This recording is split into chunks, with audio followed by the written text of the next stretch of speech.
Hello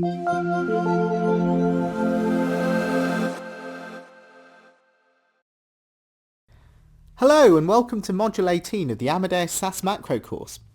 The aim of this module is to learn about best practices when working with macro language. Please make sure to download the supporting materials that accompany this module by visiting the Amadeus website. We hope you enjoy the course.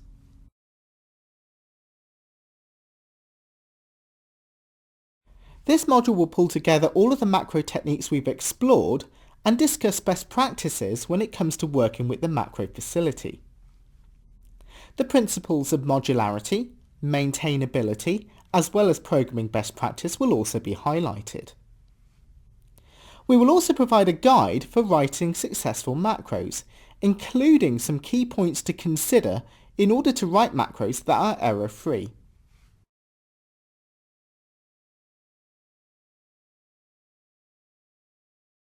Hello and welcome to Macro Today. Today's topic of discussion is best practice within a macro language, but first I'd like to introduce our special guest who is a principal consultant at Amadeus Software. Welcome to the show. Good to be here. A lot of our viewers are just starting to write their own macros. What would you say are the most important things to consider from the offset? Well, that's a good question. I would say first and foremost, think modular. Oh, what do you mean by modular? Well, as programmers, it's all too easy to launch straight into macro development without taking that initial step back and designing the overall process. And this tends to happen because we're focused on our day-to-day work, and it's quite hard to take that step back and look at what other programmers may need across the organisation. So the first step we usually recommend is to consider the programming task at hand and design your macro using a modular approach. And by that I mean try and identify the functions which could be reused by other programs or macros, so define them separately. What you probably then end up with is a macro which drives the entire process, but which also calls a series of utility macros which perform reusable tasks. So do you have a checklist of things to consider? Well, there are a few things to consider.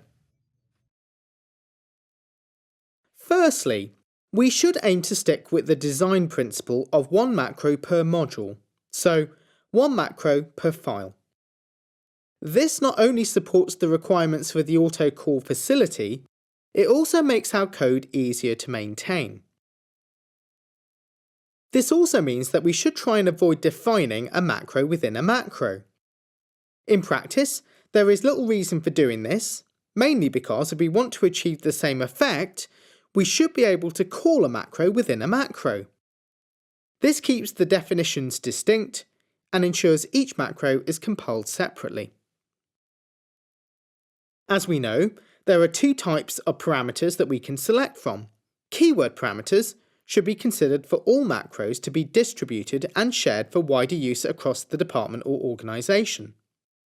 This allows us to define default values for each parameter and ensures that the user does not need to know what order the parameters are defined in, as is the case with positional parameters. This is generally considered to be best practice, especially when the number of parameters is large and default values can be sensibly used to restrict the information needed on most macro calls.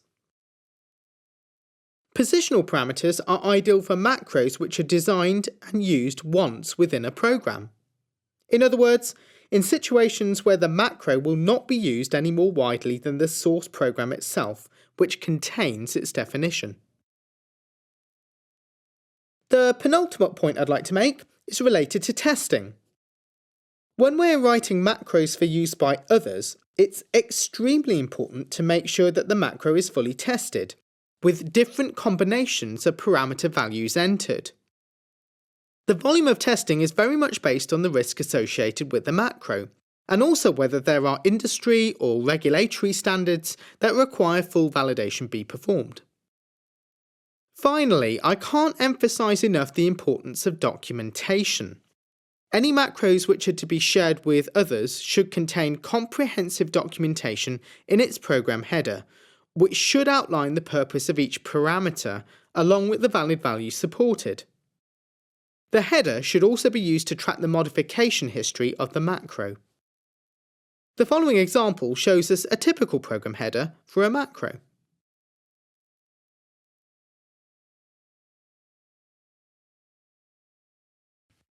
So it's like all programming then, documentation is essential. Absolutely. So let's imagine I've got a whole selection of macros which are really useful and I'd like to share them with my colleagues. Can I just send them a copy of the code? Well, there's nothing to technically stop us doing this, but the danger of distributing code in this fashion is that we end up with multiple versions of the same macro. So is there a better way I can distribute my macros? Well, yes, there is. There's a number of distribution mechanisms available in macro language, and it really does depend on how much influence you have over the way your SAS environment is configured within your organisation, and also what you feel is going to work best for the users. The 4 ways that should be considered for distributing macros are the autocall facility, stored compile macros, catalog source entries, or leaving users to access macros using %include. There is no right or wrong answer here. It really does depend what is right for the organisation. The autocall facility provides us with the most structure by defining one or more locations for macros to be saved in. Using this facility, we can define libraries of macros that relate to a project team, the department, or the organisation. In fact, this type of ordering is extremely useful, as it allows us to override a standard macro at the department or organisation level by defining a project-specific version. The real benefit is in the way the macros are called, as the users do not need to know where the macros are saved or how to read them in and compile them. They just need to understand what the macro does and how to call it. The store compile macro facility provides similar benefits alongside the ability to lock down the macro such that the source code cannot be viewed. %include really does provide the users with the most flexibility, as they can read in macros saved anywhere visible to their SAS session. But this does mean they need to know where macros are saved. This also does not promote anything related to version control, which could mean multiple versions of a macro may exist in this implementation. It also means that hard-coded paths will be used at some point within our programs to access the macro required. And then of course there is the ability to save macros as source entries and catalogs, which is similar to the stored compiled macro facility, but in this case we are not storing code in pre-compiled form. So, lots to think about here, and as I mentioned, there is no clear right or wrong way to go. It really depends on what will work best for the users. Well, there's a lot of choice there. Yes, there is, but really, if you have the option of setting up an autocall library, then I would go with that approach.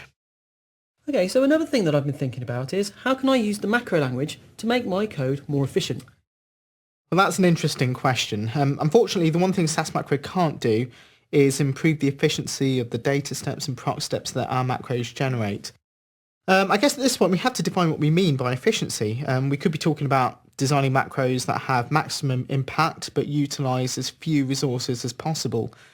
And to that end, there are a few practices that we can employ, probably the most important one being that we should consider what our macros leave behind within our SAS sessions. So, for example, if you're writing macros for other programmers to use, you don't want to develop something which leaves behind lots of work data sets and macro variables and generally clutters up their SAS session.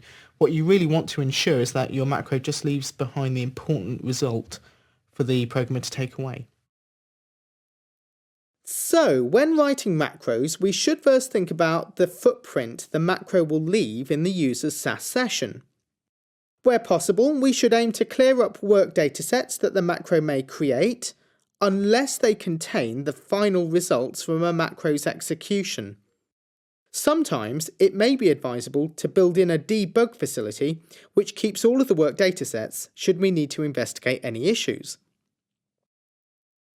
The local symbol table should be used for all macro variables, especially index variables used for loops. Global macro variables should then be used to return results to the SAS session that called the macro. This is a similar principle to the one we mentioned with work datasets, but it is important. The %local statement is considered good practice, and we should think about creating all internal macro variables in there if at all possible.